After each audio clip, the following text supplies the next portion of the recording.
by the Consortium for IT Software Quality, or CISQ. This is Tracy Berardi. I'm Program Manager of CISQ. Thanks for joining us today. So I'm here with Mr. Barry Snyder. Barry is Enterprise DevOps Product Manager at Fannie Mae. Hi, Barry. So over the course of 2015 to 2017, Fannie Mae IT transformed from a waterfall organization to a lean culture enabled by Agile and DevOps. So Barry's going to discuss this process and how his team uses software measurement analytics and standards from CISQ to justify the investment and track the transition. So Barry's going to be presenting for about 40 to 45 minutes, and then we'll open up to Q&A. Dr. Bill Curtis, who's the Executive Director of CISQ and leads the standards working groups, he'll also be on the line to help address some questions and provide some more perspective. So we'll be eager to take your questions. You can submit those anytime in the questions tab. So Barry, thank you for joining us. I'm going to go ahead and give you presenting access. Let's see. Thank you, Tracy. There you go. Okay, let me bring up. Okay, just to confirm, can you see the screen using software quality standards at scale? Yes, looks great. Okay, great. Thank you, Tracy. So my name is Barry Snyder. I'm the DevOps product manager. We treat our DevOps pipeline as a product itself. It is an enterprise platform shared by several hundred different projects across our enterprise, sliced across multiple portfolios. So before I go,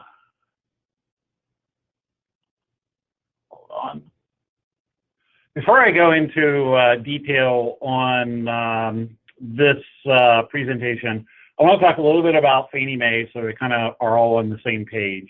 Fannie Mae, we buy loans, bundle them, and sell them to second parties on the mortgage market. And this enables banks to free up their funds tied up in mortgages to be able to give more mortgages. So that really is our primary mission, is to provide liquidity by buying loans, bundling them, and then reselling them.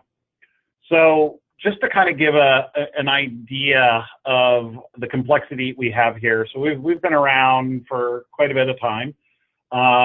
We have a very large and complex technical environment that we deal with.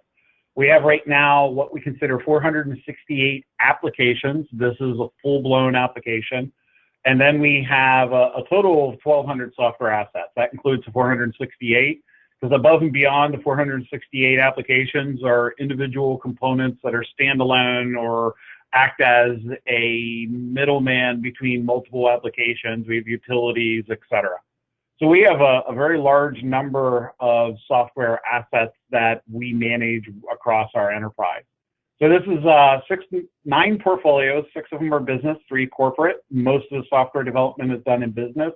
But just to give you an example, one of our corporate groups is our Enterprise Data Infrastructure, EDI, and they compose of 30% of our releases into our production environment.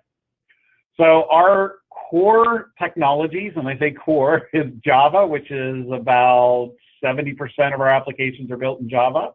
Microsoft, which is about another 20% of custom built. Then of the TIBCO, we have TIBCO and .NET. So we have, within our technical landscape is about 80, today's applications, 80 to 90% of them are built from open source components. Within our environment, we have 21,000 components total. 18,000 of those are open source elements. So, and the reason for this is, you know, the industry standard is going towards assembly of an application with 10% of it being custom code, 20 to 10%. The rest of it is all standard functions that are encapsulated within open source components. Majority of these application components are from Central Maven, and most of that is Java.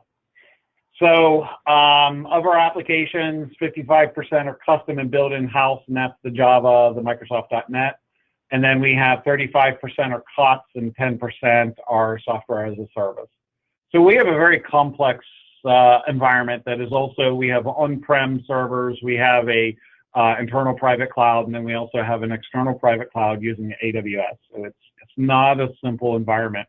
This technical environment is what supports our business. Our pre-tax income was $5.4 billion, net income of $4.3 billion.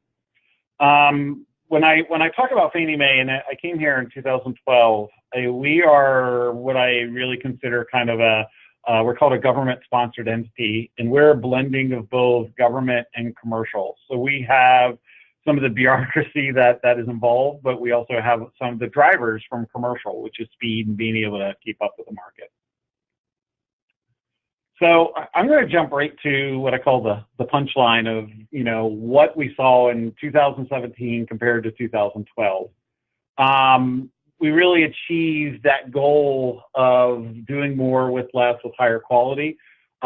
Typically what happens a lot of times is that one gives for the other two. So I may move faster and build more with less people, but at a cost of quality.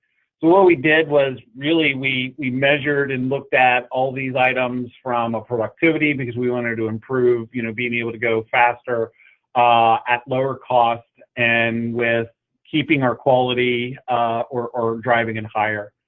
And how we measured these is I'll talk about these to a degree later on. But for our increase in productivity, we used the CISQ automated function point counts and automated enhancement function point counts over time with laid that also with critical findings. Our cost was we used AFP, and AFP is automated enhancement function points. So that's the delta between two different releases. So AFP, automated function points, is the total count of all of our what is the total function points for at any given point in time. AFP, the E stands for enhancements, is the delta, the change between releases, so between measure points actually. And then we also used TQI, and we had 5 other measures, automated measures that are defined by CISQ that we use to measure this. And I'll talk a little bit about this further later on. So really, we began our journey in earnest in 2014, and I say 2017 to 2012. 2012 was when I joined, and this was the life, what I kind of lived early on, but 2014 is when we really began. And where we're at today has been taking some of the lessons learned over the last couple of years and are working on some new initiatives. So what really began us on this journey, the genesis of our change, really was a drive to simplify our bureaucracy, our technology, and how we do our work. This came about because of market growth in the housing industry, our change in competition, because the secondary mortgage market is something that has been talked about by our government officials to open it up to the market as a whole. And then also the housing ecosystem has really gone through a lot of transformation in terms of technology as well as in how financing is done. So all of these drivers drove us to look at and say, we're an oil tanker. We can't pivot quickly. We need to be able to pivot quickly. And I'll talk briefly about what that looked like so you'll understand what pivoting meant for us. But the one thing I will say is while we've achieved a lot, and, and I talk about this in the previous slide, what our punchline is, we still have a journey to go, and we're only halfway through our transformation. So it's kind of a realization last year was an understanding and acceptance of the fact that it's still a journey, and it undergoes, transformation is continual improvement, is always ongoing. And you'll hear this, I've been hearing this through industry since the 2000s. Transformation doesn't happen overnight, and it doesn't end. It's something you embrace and continuously improve. So when we looked at our strategic initiatives, there was identified a need to shift the culture We wanted to go lean and agile. We wanted a learning organization and acceptance of risk. When I joined Fannie Mae, there was no acceptance for risk. The view was we would identify and address 100% of risk. And then I'm sure everybody on the call is sitting here saying, wow, that's impossible to do. And yes, it was. But it also had an impact on our delivery rates. We wanted to also towards simplification. We wanted to eliminate a lot of toil work we had. And, one of the things I talk about is that it really emphasizes for development, especially, is our governance around open source components. So we had a process that any open source library had to go through this manual inspection process that was touched by, I think it was 4 or 5 different governance groups. We had our EA, we had legal, we had InfoSec, and then the development group. So we had 4 governance groups that had to go through for review.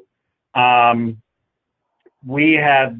would take a minimum 5.6 weeks for a minor upgrade for an item that already existed. The average took 3 months to get a library approved. The long term, the rest, 30% extended out to 9 months. So we had developers that would submit requests for new libraries, and by the time it was approved, they were already moving on and doing something different. So that kind of emphasized, the very typical environment. Everything was hands-on. We did a rough calculation. We're talking somewhere around 36,000 man-hours were spent every year performing that. I will say today for 99% of libraries, we've automated, and we've used a couple different tools to automate this. We've actually eliminated it to on-demand 0 hours spent in this manual inspection. And the manual inspection gives us a true insight into what we're doing. So developers can actually go to this download library service, pull in libraries and work on demand, and it's automatically quarantined. So we actually have better governance we ever had before. So this is just an example of the level of toil work that existed across the enterprise. No matter what you did or what you touched upon, there was some level of toil work, significant. So it explains a lot of where we were. So with the lean, we also realized we needed to focus on how we build our software. One of these was DevOps. Another element was focusing on a software supply chain, and I talked about open source components, but also monitoring and measuring. So we needed to be able to say, how are we going to monitor and measure our transformation? And this is where, automated function points came into play. And I will say it was not an easy discussion. We went through all different finances, head counts, a lot of discussions from top down to the director level, even story points, which all of these are not a consistent, easy way. So this is where we actually came up with automated function points to be able to measure. And I will say, when I first heard about the automated function points as an example, I did it back in the 90s and I quit that job. So I've had people talk to me to say, no, I'm not going to do that. But it's all transparent and behind the scenes. Nobody has to do any function point counts, and it's a number that's automatically generated through the tool that we use for performing our productivity measures. When we do a quality scan, it also generates the function points, which is a very nice feature and functionality to have.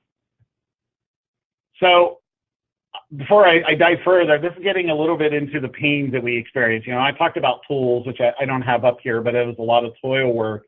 But, that toil work existed across all the efforts. So we only had 10 projects using Agile-like methods, what we called modified waterfall.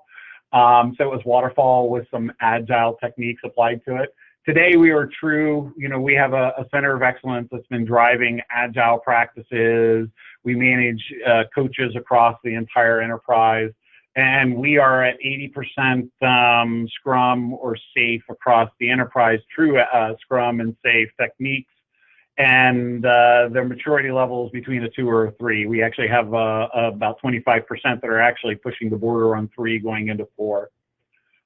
It literally took 9 to 18 months to release to production. The bigger the app, the longer it took. I built out a SOA service during those days, and it literally took 6 months to get it into production. And we only spent 6 weeks building the solution. So that kind of gives you an idea, and the rest of it was all toil work, really. Today we have projects releasing every month. Actually, we have some projects that are releasing every sprint. They're not a high number, but it is a very challenging proposition, and they're using infrastructure as code, Puppet specifically, to be able to automate the pipeline. And right now we're working on a enterprise scaled solution for that. We have 5 to 6 inspection points back in 2012, and everything had to be 100% inspection. You know, and I always use the example of and what came out of inspections. I had put together a context diagram showing 5 enterprise strategic initiatives that were consuming a single SOA service. And to identify that this SOA service is what we're building and not the other 5 strategic solutions, I put a box in red, and I was told to change that to green. That was a finding. So minutia inspections. Today we're like one working group, one cab inspect, and I've actually heard just yesterday we're actually at 5% inspection. So it's a random polling, or whenever there's a high number of incidents in production, those applications get inspected. 2 to 4 months to provision servers. Today, we're actually minutes to provision dev and test servers, and we have some refinements going on there as well. We're actually at 36 to 40,000 deployments per month, where before we were around 900 to 1,200. And we had no means to quantify quality of code and components. The only thing we had was, did you do a peer review? If you did, what were your findings and what actions did you take? That was how we quantified our code quality. When I first came on board, I was like, yeah, this isn't code quality. Today, we quantify measurable, and what we've been able to do is identify, we're talking about 30 to 48% since measures began in 2014. We have a tool that automatically generates that, actually multiple tools that we look at our code quality. I really think, though, the impact that's visually seen is if you look at the bottom, you know, we have an application heat map. This actually is generated by CAS. On the left-hand side, we call our fall and winter weathers. That was our code quality in around 2014. You come in today, and we're late spring. A year ago, it was actually more all light greens, but you're starting to see some dark greens pop up, which where, you know, our code quality overall is improving. You know, red and dark colors are bad, light greens and greens are good. So definitely we're seeing a progression. Our highest code quality before was the 3.0. Today we're looking at a 3.6. So before I dive in further, I kind of want to touch upon our DevOps and what does that mean to the enterprise. You know, our DevOps is envisioned. We originally started off really with CI. We focused on building out a tooling infrastructure, focused around Jira, Bitbucket. Originally, we were SVN, but switched over to Git 2 years ago, and are transforming, moving everybody to Git because of the functionality to be able to do branch-driven development, not branch-driven. Anyways, I'm having a loss for words there, but we're looking at Git because we can actually do peer reviews within the code. We can actually trunk-driven development. Jenkins was our core tool. When we originally started out, when we started rolling out DevOps, we started with our CI, continuous integration, going from Bitbucket to CI, and then as our Agile started picking up, we went to Jira.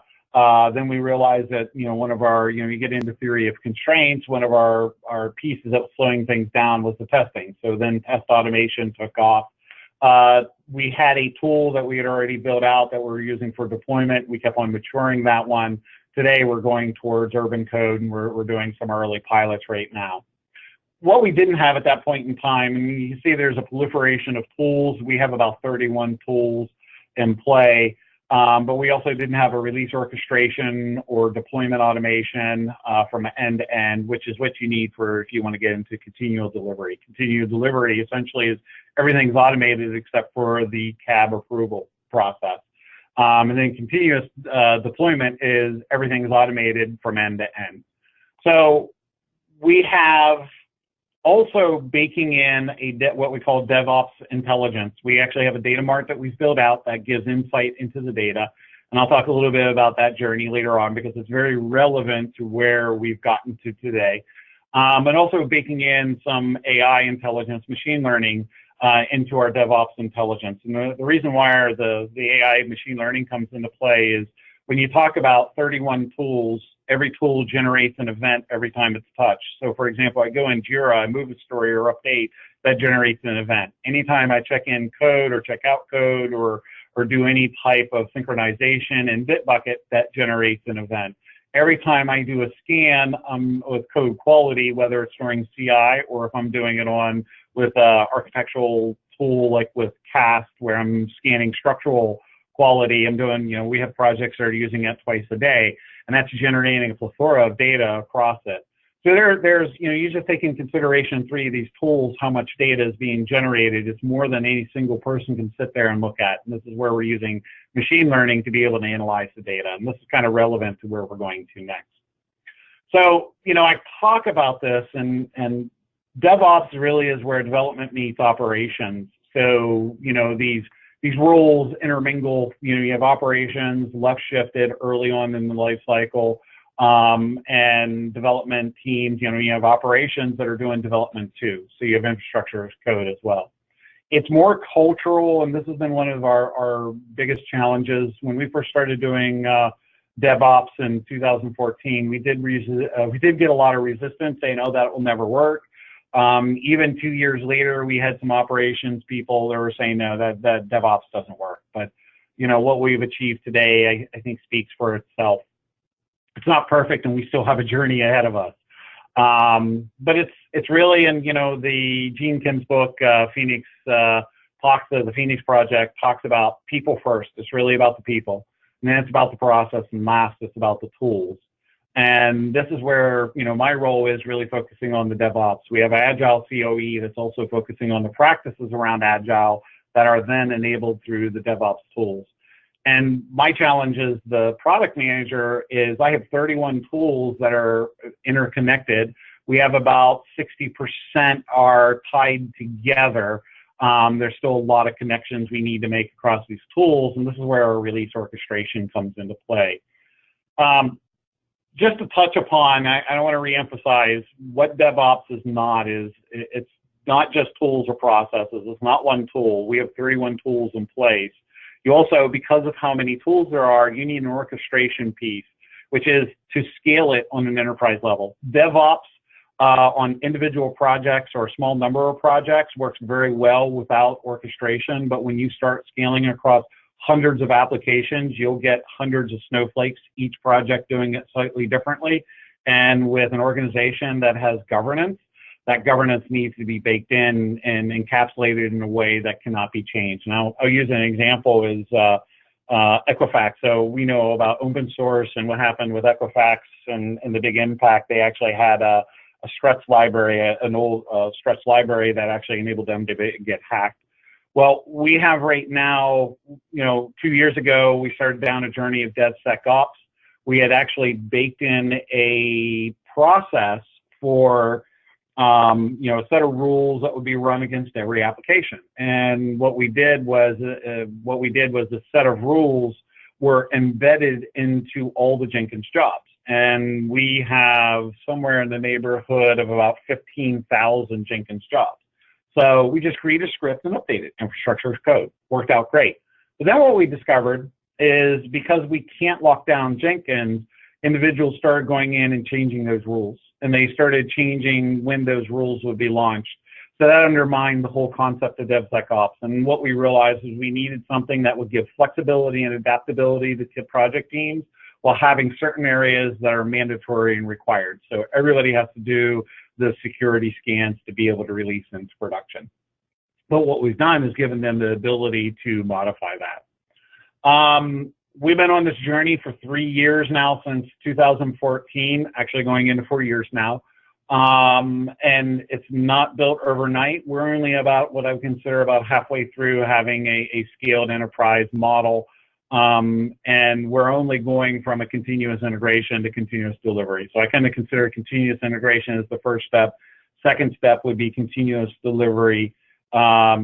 And then the third step would be continuous deployment, where everything is automated.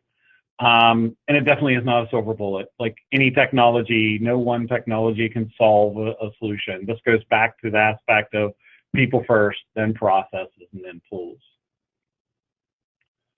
So, did a lot to set the stage for where we're at and how we got there. This is where really code quality came into play at a scaled level. We consider our code quality a core component of our software supply chain. I haven't seen this elsewhere in the industry. I'm sure there's some companies that look at this. Usually when you talk about the software supply chain, you're talking about the components that go into the end-to-end, whether it's commercial components or open source components. You select the best components, and this gets into the lean concepts. Select the best vendors and the best components, and that's what you assemble your software with. And why this is important is, from a software supply chain, is that 80 to 90% of applications today are being built with components. Towards this end, now what we baked into this was, once it crosses from the outside world into Fannie Mae, really what are we doing? We're building components. So it's whether it's an in-house built component, an externally commercial bought component, or a community built component, these are all components that are used to assemble and build our software. So this is actually where we get into the concept of approaching our software development as a software supply chain. So this is one of the ways that we scale. This is, looking at this was how we scale. Now, this is where we applied our code quality, and this is where, over time, we build out what we call our code quality stack, which is a combination of CAST, CenterCube, and Crucible. Also included this is Fortify. Fortify is our security tool. So each of these tools fits a different point in the life cycle of an application, whether you're talking about application view or an enterprise view. For an application view, everything's, all teams are using Crucible for code reviews, though today that's actually being displaced with Bitbucket, which allows, when you get in trunk-driven development, teams are actually doing all their code reviews within the tool itself. This actually eliminates context switching. So I have to switch from my SVN or IDE directly to Crucible, which was the old practice. And what has come out is, as we roll out Git, teams are now starting to migrate towards just doing all their code reviews in Bitbucket. We have CenterCube, which allows, and we also tie this into the IDE with SonarLint. So as developers do their trunk-driven development, they're running the team's project rules and the security rules against their code. So when they merge into the trunk, they have a golden model, and you have less integration thrashing about and spinning. CenterCube also ties very nicely into Jenkins, though we also have CAST tied into Jenkins. We can launch a CAST job directly from Jenkins. We also use CAST, so most teams actually do a CAST scan, which is where our automated function points are coming from, as well as the CISQ measures. That is performed typically once a week, but we actually have teams that are doing it twice a day. And I'll talk a little bit about how this happens. And then from an enterprise view, our CAST is actually used at the director and above level to look at the overall code quality. Now, one of the interesting data points is, as we watched what was going on with the code quality, we saw teams that were doing practice only, like, for example, peer reviews, are hitting about a 10% code quality. Now, teams that did no type of practice and no tools were at about 8%. So that code review, those peer code reviews, were only achieving a 2% increase in code quality. Teams that were using one tool, such as CAST or CenterCube, in the early days of rolling out our code quality, we saw that a lot. And we did not mandate the use of any given tool. We just said you have to do code quality. And we were seeing about an 18% improvement. Teams that were using two tools, such as CenterCube and CAST together, were hitting about a 24%. So only about a 6% difference. But then when we started getting the 3+ tools and practices, so this is Crucible or Bitbucket, coupled with CenterCube, CAST, as well as agile practices coupled into this, and the DevOps, we're seeing between the 30 to 48%. We actually had a couple teams, one team in particular really shined in my mind, was 70% increase in our code quality. And they were very interesting because they started using our code quality stack in 2014, and I'll talk a little bit about them later on. So, you know, scaling does not occur overnight, and what we needed to do was, it was looking for the early adopters, looking for, nothing was mandated. It was value driven, and the success that we have today is partly because of the executive support we had, but also because we talked to the projects a lot, we engaged them, we understood what their pain points were, and really just, said, try it and, drive the higher quality. And what happened was the value add to the team spoke for itself. Now, one of the things we did have, and I don't have the metrics up here, is we do capture all of our incidents. We have our ITSM process, ServiceNow. We were able to correlate the code quality with incidents in production. The projects that had a higher, there was a correlation between projects that had a higher incident rate in production had a lower code quality score. And those incidents were very specific. I mean, there's incidents that can occur because of, power outages, server issues, et cetera, network issues, but these were software quality issues. So incidents that were categorized as software quality incidents, teams that had a higher code quality score actually had a lower number. This is the correlation. We weren't able to tie cause and effect into that, but we were actually able to look at this and say, yeah, there's a correlation here. So this leads me to, earlier I talked about the measuring transformation, which really is to do enterprise scaling, you need to know transformation can take a while. And it's a cultural shift, it's a technology shift, it's a people shift, and that gets into your skills, people's skills to be able to execute and do new things. Typically in the past, when I've done transformation, it was more anecdotal or watching and observing projects, getting the feedback and going back. But what we learned early on is that you need to measure this. Measuring allows you to identify issues earlier before they occur, so that you can actually get directly involved and make the tweaks and changes that are needed to steer the course early in the process, when we're starting to see results that are going more towards not the direction we want to go in, or actually projects that are improving at a higher rate. We can actually say what's working for them, and then take that and figure out what's going on and apply it across the board. So, the measuring the transformation, go into greater detail with articles published with Dr. Curtis in an IEEE article, and I actually reference that here. This is one of the models we had put together to demonstrate, and there's a couple different ways that we've done this, but this was one of the models we looked at. There was a project that had been using our CAST AIP on a limited basis. I think they were doing a scan like once a month. And they were doing waterfall, and, they were able to drop from a 7.6 to a 7.4. That's number of critical findings per 1,000 lines of code, I believe it is on this model. And they would do the big bang release. After 18 months, they would release. Well, we had actually gotten into our DevOps the ability to spin up servers faster, to do continuous integration.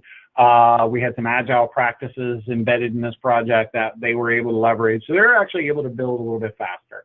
Their first release, 1.1, did take 4 sprints across 2 months, and that was a learning curve there. Like I said, transformation doesn't occur overnight. We were using CAST and AFP. So we actually used these measures to be able to go and talk to them. Not only did they get a huge quality drive, but we used these measures to go and talk to them and say, hey, what's going on in your project? We noticed that it's taken 4 sprints. By working with them, that's our Agile COE, we started seeing them go towards release 2 was completed in 2 sprints. You'll see an ever increasing amount of productivity. And this is where the automated function points come in. So we had a baseline score from release 1. That might have been, I'm trying to remember this particular project. I think they were about 120 function points, looking at this on the right-hand side. But then as they went forward, they did some small releases, and then they had some bigger releases as they improved their process. And we're actually able to show this through measuring. Over time, they were actually able to reduce their defects per automated function point by 41%. They were actually using the CAS at the end of every sprint. They would do a CAS scan, and then what they would do is they would use that as part of their retrospective, and they would self-correct their programming practices as they went forward. So you would see this increase and an improvement in how they delivered their software.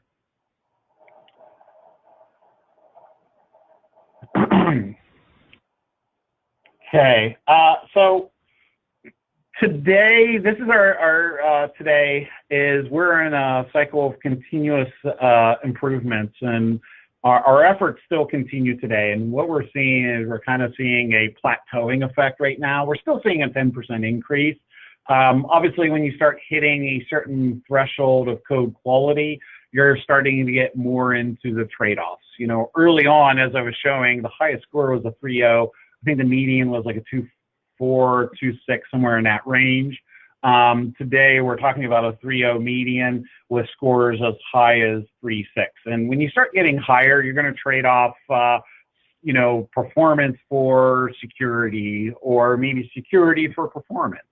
But teams are starting to get more clever in how they write their code so they can actually push both up at the same time. But we're finding that is actually at more of the bleeding edge projects versus the projects that are in the midst of this. So what we've done is we're looking at the cumulative average change across all the applications that we're scanning, and I think we have 218 full applications with over 400 components total being scanned across the enterprise. And that's all custom code right there. So this one here is based off 76 Agile, but I went back in applications over 1 year, but I went back and reconfirmed this. This actually meets our overall enterprise model and where we're at today. So what we're seeing is the number, what we saw was the number of tools obscures the visibility in the metrics. Remember earlier I talked about our DevOps pipeline and the need to build out a data mart. We have 31 tools that are in use, and we were measuring only the core tools, you know, Jira, so kind of like the speed of getting a story completed to code, Bitbucket, our CI integration, and our deployment. So we're really only measuring about 5 tools that we're looking into detail. And we found actually by looking at automated function points, we saw productivity dips on certain projects that had hit a plateau effect. When we went and looked in those projects, we saw that it was other tools that were causing performance. So that initiated a very rapid ramp up of building out a data mart that gives us insight to every one of those tools. What we're finding now is that we have so much data, it's too much to look at, and this is where the machine learning comes into play. So anyways, going back to the obscurement is we now have, and this is a lesson learned, we should have done this much earlier.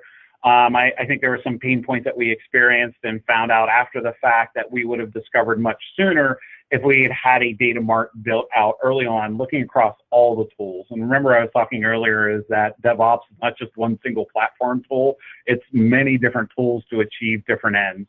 Now, if you have a smaller technology stack compared to, say, ours, it would be a smaller number of tools. We have a lot of tools solely because certain tools have limitations. They don't do TIBCO, they don't do Windows, they don't do on, you know, client, they only do cloud. There's a mixture of tools that we need to be able to meet the different needs of the business portfolios. So anyways, you know, today was, you know, a lesson learned is we should have done the dev mart much earlier. We've also built out because we have this DevOps data mart, we actually have a project dashboards where it's in Tableau where teams can evaluate the impact of transformation. All of this is tied to code quality because we don't want to move faster with lower quality. So this is where we come into the looking at it from a quality perspective. So pretty much every report that we have pulls the different data and is able to look at it from a quality perspective. With machine learning, what we're embarking on right now is being able to analyze these different data points to see what impacts code quality and what does not.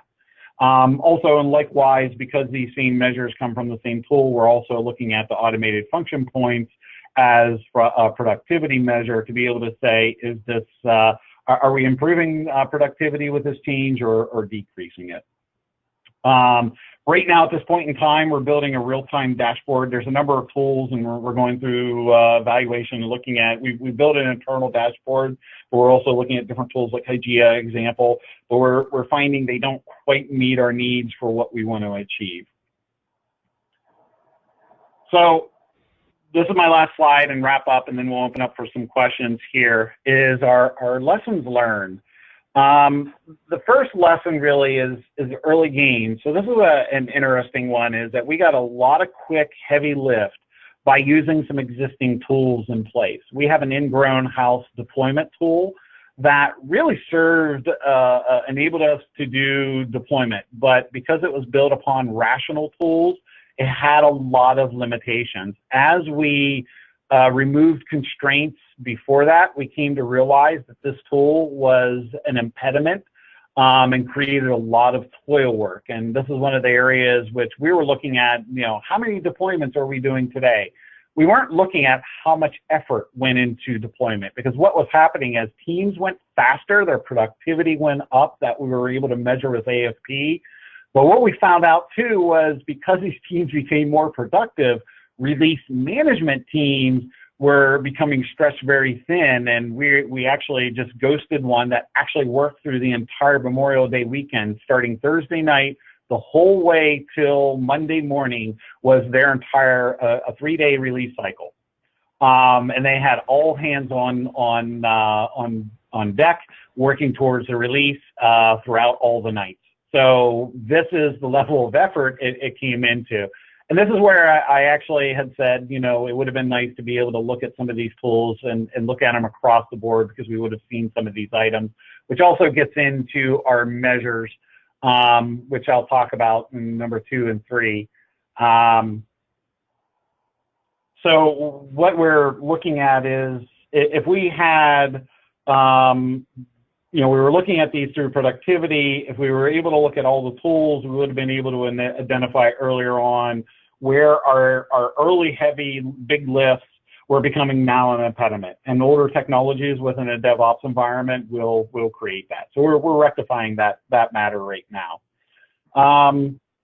The other item ties back to our DevOps data mart. So consistent measures. We were early on, we were focused on a few key tools, which we weren't able to see some of the constraints that were being imposed by the other tools. It was beneficial to be able to look early on to say that, for example, our Jenkins was providing X amount of value in terms of rapid deployment.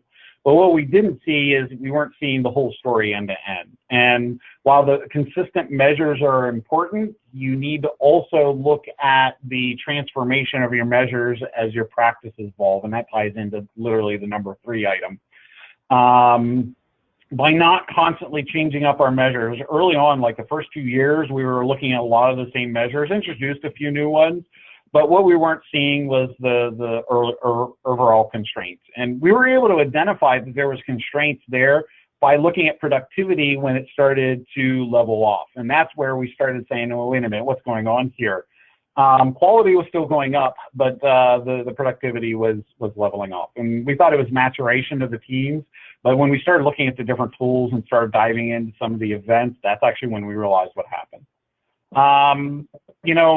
A lot of this is customer engagement is where we uncovered some of this, but it would have been ideal if we had actually, and lesson learned is capturing a lot of these measures, building out that data mart early on, and as you bring in a tool, plug it into the data marts, you're actually looking at what's going on at real time versus getting it through customer engagements, which sometimes can take months for word to reach back to you and for you to understand. So there is more lessons learned in the article I referenced earlier. That actually talks to a lot of specifics of how we did code quality. Limited in word length, but this here in this presentation, I wanted to cover some of the topics and items we weren't able to do so. So I want to, at this point, that's all I have to talk about, and I would like to open this up for questions. I do notice a couple questions popped up. Tracy, what do we do next do you want me to just go through the questions? Yes, I see 4 of them, so plenty, and I have a feeling some more will come in.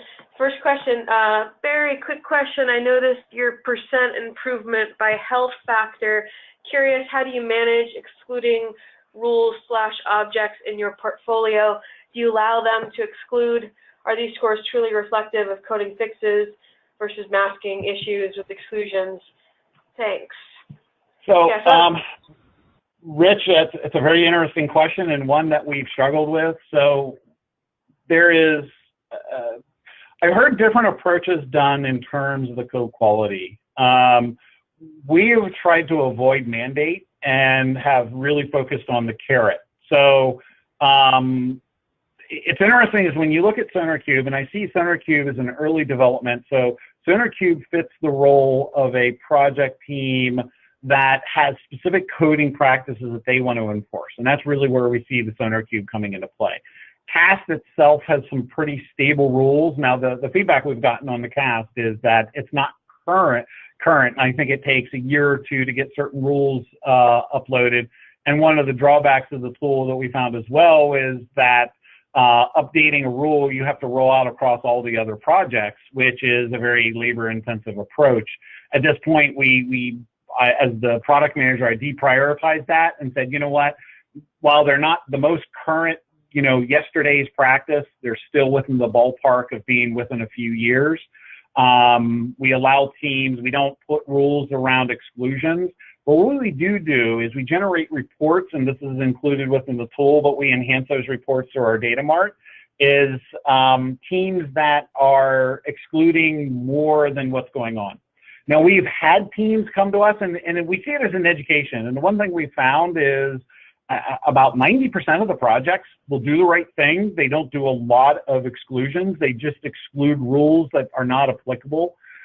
When we introduced the code quality service, what we ended up doing was we walked teams through the use of the tools, onboard them onto the tool, then we would run training, and then within one sprint, we would meet with them again and do a retrospective with them, and then we would do a final retrospective with them 2 weeks after that.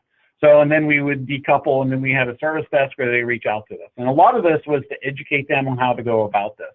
What we found is some projects that are very, have doing some very modern practices are doing about couple hundred exclusions.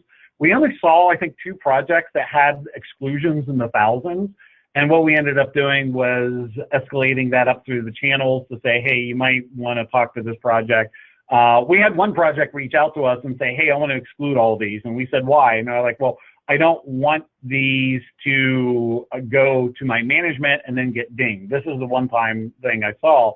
And then, but we said, when we talked to this individual, we explained, but it gives you transparency.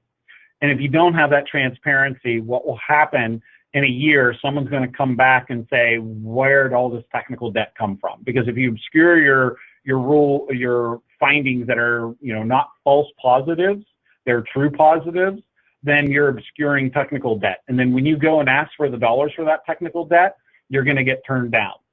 So they're going to say, where'd all this technical debt suddenly come from? So it was interesting is that one particular project we had a lot of discussion with and a lot of engagement, but they actually eventually understood and embraced the practice. So it really goes back to the practices, and I talked earlier about cultural changes, not about the tools, but about engagement. And I've heard of organizations that have flat out rules that saying you can't do X, Y, Z. We lead more by the carrot versus the bureaucracy. We wanted to get away from rules and mandates because whenever you put a mandate in place, you're actually also enforcing it, and that takes manpower. And we didn't have that manpower, so we had to find another way. And then today, we're actually finding there are a few projects that try to game it, but actually with CAST itself, it really is a hard tool to game with, and you don't get a lot of benefit. And it becomes very obvious very quickly when you do. Tracy, what's the next question? Next question, can you please elaborate on the criteria used to select the KPI and on the alignment to the enterprise goals?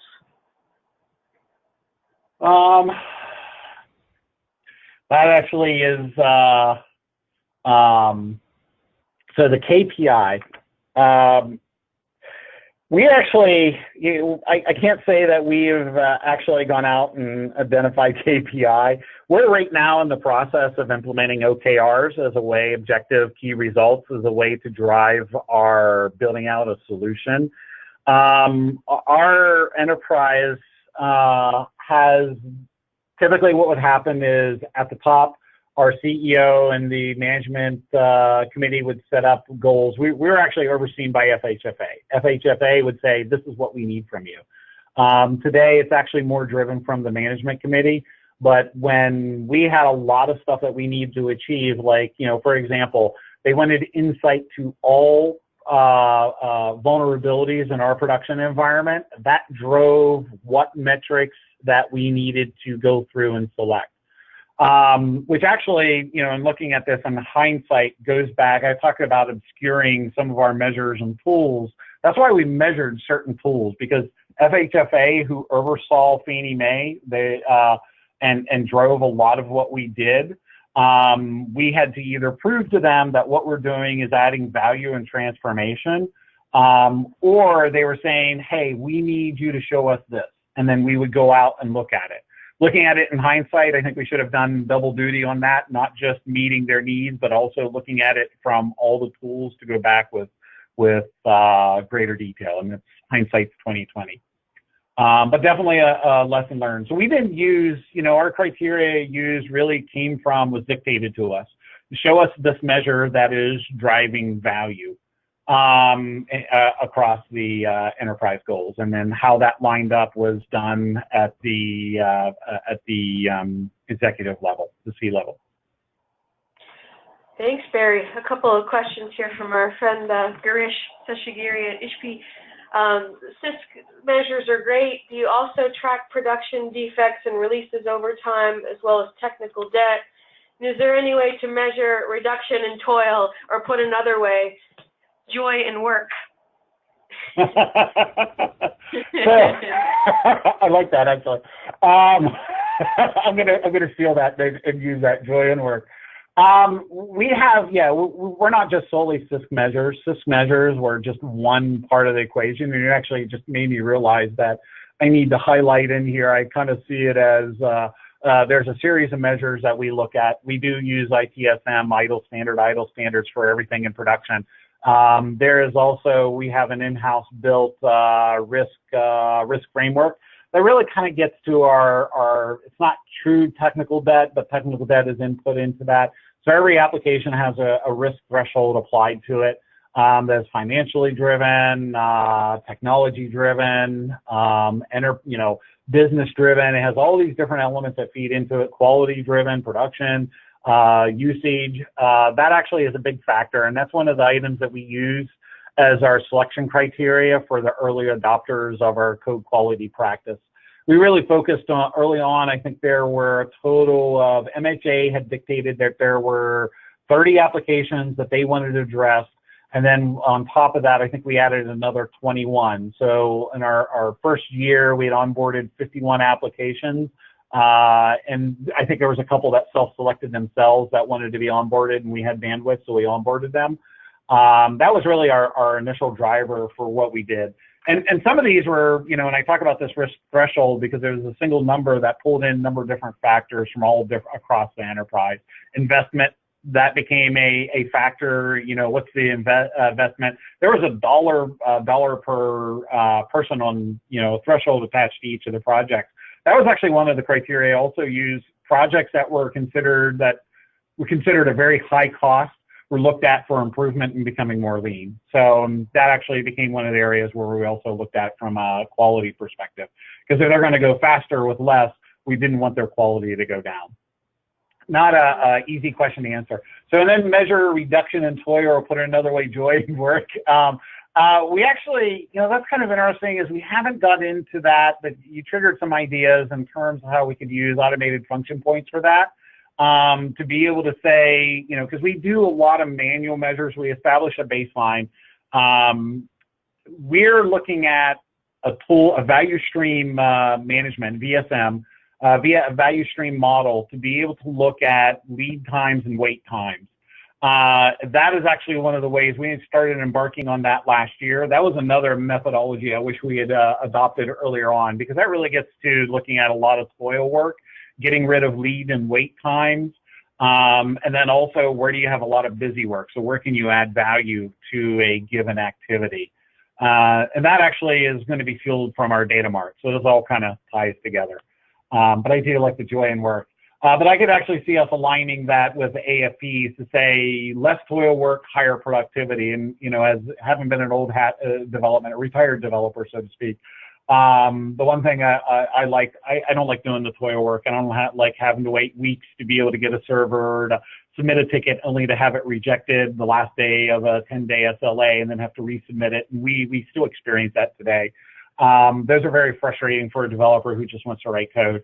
And I think these are some of the measures. Early on, we saw the developers as our core customer, not anybody else, the developer. And that's really where we focused, you know, improving the developer experience early on.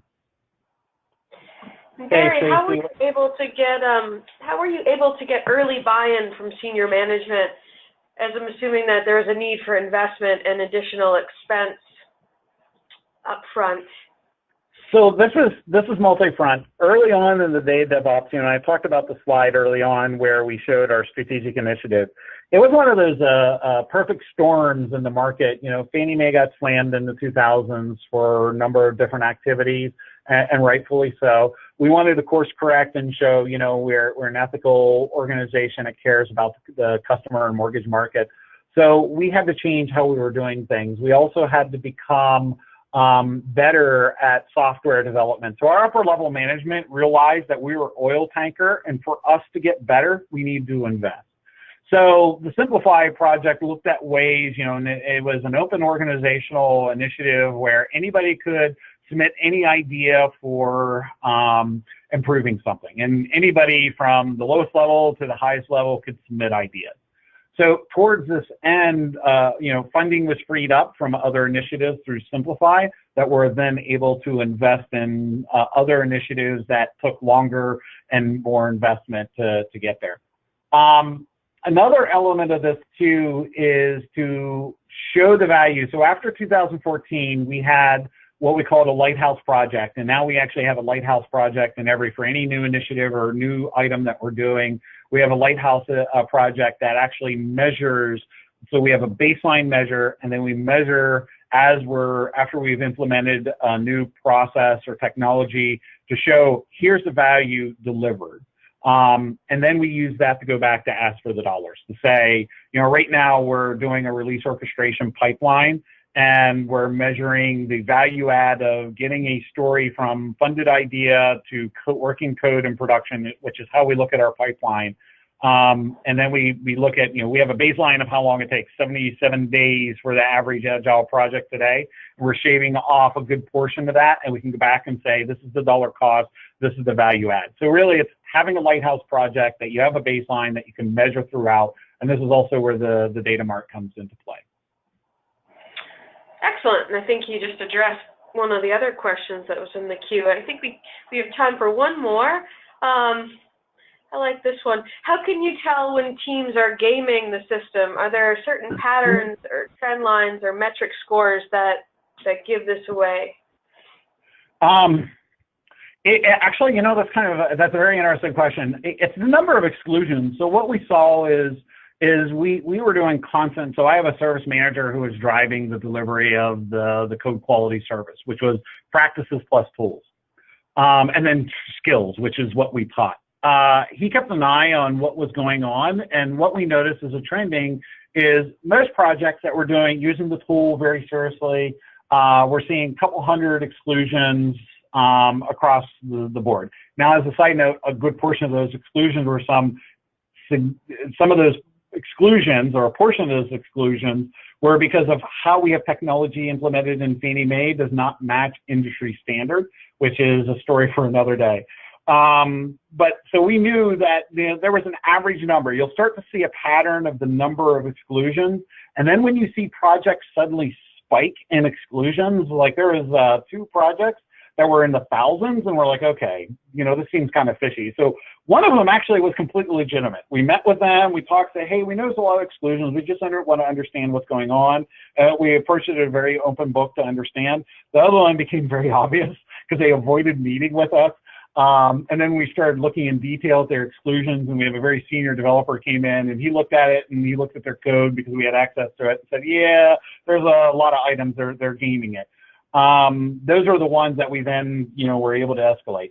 There was another area, and you actually brought up an interesting story, is that we had our VP, executive VP, come to us and say, listen, I was looking at this code quality score, and they suddenly jumped. Why did they jump?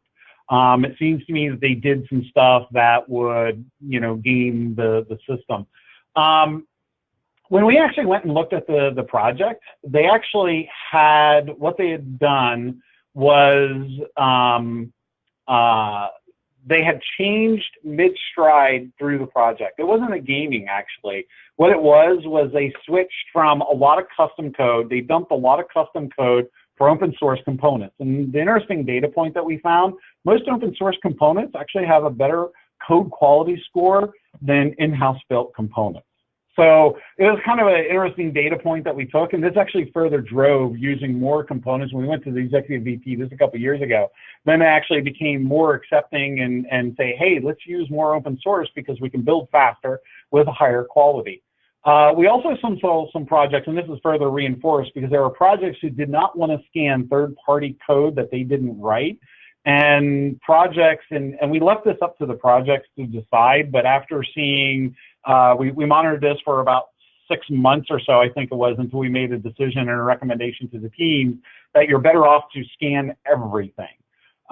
Because there were some projects that were excluding third-party because they didn't want it to lower their score. And actually what they ended up doing was having a lower score than with a third party. And then we had teams that were doing both, and they actually found some critical items in the open source that they then just upgraded and were able to improve their score from there. It really isn't about the score itself, and I think this is one of the things that we really focused a lot upon, is it's not about the score, but upon the practice and that you're doing the right thing within your code. And I really kind of want to, I think it's a good point to end on, is because I think it's with a tool like CASQ, SonarQube, all these tools will give you scores, and I quote unquote. But what really happens is teams get tied up in the score and lose focus on why they're really doing the code quality, which is to drive better code in your software journey, that software supply chain. And that really needs to be the focus, is asking the question, are you really driving better code quality? Do you really have transparency into your technical debt that you've been identified as code quality, design, or architectural issues? Because you need that transparency coupled with the quality. So I hope that answers the question. Yes, it does.